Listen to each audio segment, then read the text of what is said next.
boy Indian Gooner in the house, back with another bang on video. Well, ladies and gentlemen, we've got some more news about Arsenal, but let me tell you guys, we're gonna play Vitória Guimarães in our Europa League competition. Well, this game is at the Emirates, so right now, I think we're gonna face more games at the Emirates, at least 3 games back to back at the Emirates, and then we've got an away game against Vitória and Leicester before we head on. And obviously Liverpool away, the cup game. So I think these few days will be definitely exciting. But most importantly, let's go on with the first news of the day. The first news that's coming your way is Eddie Nketiah, ladies and gentlemen. Marcelo Bielsa has spoken more about Eddie Nketiah. He says, we are in 25% of the competition. We have time in the future, so I can find a way for both of them to shine in. He's talking about Patrick Bamford and Eddie Nketiah. If this doesn't happen, it's not going to be a mistake of mine. In the last press conference, I said if Nketiah is not a success, here it's my fault. It's the same with Patrick. I'm trying to make this work. So I think we guys need to wait and see, because I think we all know that they play, I guess, somewhere around 48 games, or rather somewhat like they play more games than the Premier League teams do. So I don't think Marcelo should be straight away cursed, or probably should be told that play Nketiah more. So let's see if it is for him to decide. It's his responsibility, and I think he will definitely fulfill it. Moving on. Oh my God, ladies and gentlemen, Emmanuel Petit is definitely trying to say more about Unai Emery versus Arsene Wenger. He says, I can understand why many Arsenal supporters are losing patience with Unai Emery. As a manager, he has a bad record away from home, not just with Arsenal, but also while he was in Spain. Arsenal showed no character, and it pisses me off because it has been the case so many times away from home. The starting 11 he picked against Sheffield was strange. It's difficult after an international break when you have to play teams that don't have as many players involved in the international fixtures. And he was definitely angry. Well, let's move on. Gabriel Martinelli, ladies and gentlemen, Rob Holding actually said he's actually a very big fan of Gabriel Martinelli. He says he never stops running. He's a nightmare for defenders because he never gives up, and he's definitely going to be a huge success at Arsenal because it looks like it's quite promising. Moving on, Rob Holding has taken up yoga to accelerate his ambitious bid for an England call-up. He believes that yoga is the way to go, and he says that he reveals as he has taken his inspiration from football's great survivor, saying, when I grew up, my mom got me a Ryan Giggs DVD of his yoga, and talking about how it lengthened his career. I thought to myself, if it's good enough for Ryan Giggs, it's good enough for me. So I've been doing yoga for about 4 years now, and I would say there's about 6 players at Arsenal who are joining in with the sessions. We do 1 session a week, and it's purely optional, but Freddie Lundberg joins in as well, and we all enjoy it. Let's move on.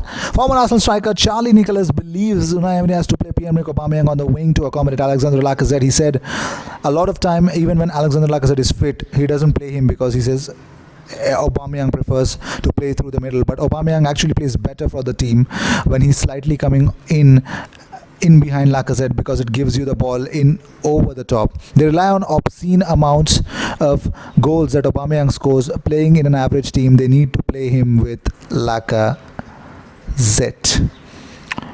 Pepe, Lacazette and Aubameyang is a very good front three. Add Ceballos in behind and you've got creativity, pace and link up. Moving on, Unai Emery has accused Arsenal fans of having short memories and forgetting their results before he arrived. He says, we need to remember what things were like when I arrived here because some people seem to have forgotten. This team in its history won many times 1-0 and was very competitive, but that wasn't enough for some supporters. So then they changed the process and they improved the creativity. When I arrived here, that aspect was more or less good, but the team was not competitive enough, and that was something that needed to be improved. I think in the last year I have started to make this team more competitive while also playing some very good matches with more energy and intensity. If you guys agree with Unai Emery, what he has to say, do let me know in the comment section. Moving on, Mesut Ozil appeared to have a tense talk with Unai Emery at the training ground after he was dropped for the defeat to Sheffield United. I mean, here's what happened. The German playmaker has been left out of Arsenal's last 4 matchday squads, and the pair seem to actually seen together in a training session at London Colney, and the pair seem to have a frosty chat at London Colney ahead of Thursday's Europa League clash against Vitória. We all know that. After they shook hands, the pair strolled away from the rest of the squad in order to continue the conversation in private. Both kept a straight face until Dani Ceballos, Guendouzi and Perez came to shake hands with the gaffer. And after they shook hands, the pair strolled away from the rest of the squad. And I think that was the season, because after this, Mesut Ozil posted this, "You make me laugh," and that has actually kept everyone abuzz. I mean, all the fans. When one of the fan posted this in Twitter saying, "Ha ha ha, my king destroying Emery." Another one says, "Oh, shots fired." Next one says, "Rest in peace, brother Unai. You is with the angels." The other one says, "Emery's coaching ability makes me laugh exactly like this." Another one says, "Yo, Unai Emery, he's talking to you." And I think if that's so, I mean, if it could be something else, it could not be this what we guys are thinking. But if that is that way, then it's quite disrespectful. It's not. I don't find it funny. It's wrong. In a way, it's very wrong. But I think if that's what Ozil did not, if Ozil did not mean that, I think it's totally blowing some certain things out of proportion. So I would ask all the Arsenal fans to refrain from understanding anything from it or take anything away from it. Don't just interpret this kind of behavior from Ozil. I think it's a normal post. He posted he wanted to post something. That's it. Let's just not delve into it and actually make and blow this out of proportion. Just let it be. Let the gaffer be where he is. Let Ozil be where they are, and let's see what's gonna happen. Moving on, Unai Emery has revealed that Arsenal were targeting a move for Fabinho until just before he moved to Liverpool, and the Gunners boss believes that the former Monaco star progress at Liverpool augurs well for Nicolas Pepe. Well, and ultimately Arsenal were beaten to the punch by Liverpool, who was secured a £39 million deal for Fabinho 48 hours after their defeat to Real Madrid in the Champions League final. In the early weeks of last season, it appeared that Jurgen Klopp's side they did not make a proper investment, and when they got it, I mean, Emery had this to say about it. He said, "We spend money with Pepe. Pepe needs time to adapt to the Premier League. For example, in France, I love a lot Fabinho. He was in Monaco and I wanted to sign for PSG. When I arrived here, also his name was on the table to sign for Liverpool.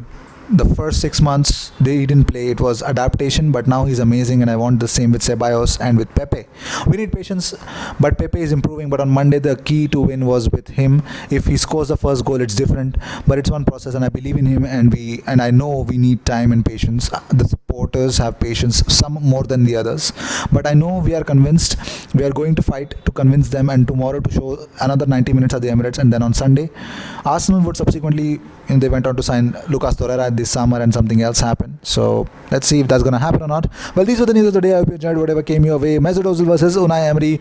Even if you guys are talking about it, please calm it down, because rather blowing something out of proportion, which is actually not, or it did not mean to go in that tangent, please don't make a news and try to blow things out of proportion and make something out of it. That's the reason why I actually took out this topic and made a video on it. So guys, if you still haven't subscribed to the channel, be a part of this community, subscribe, and let us know what you guys feel about Arsenal and what you guys feel about Mesut Ozil, Unai Emery, the bus stop, similar to what Mourinho and Pogba had, but let's just move on from it. I will see you in my next video. Until then, cheers.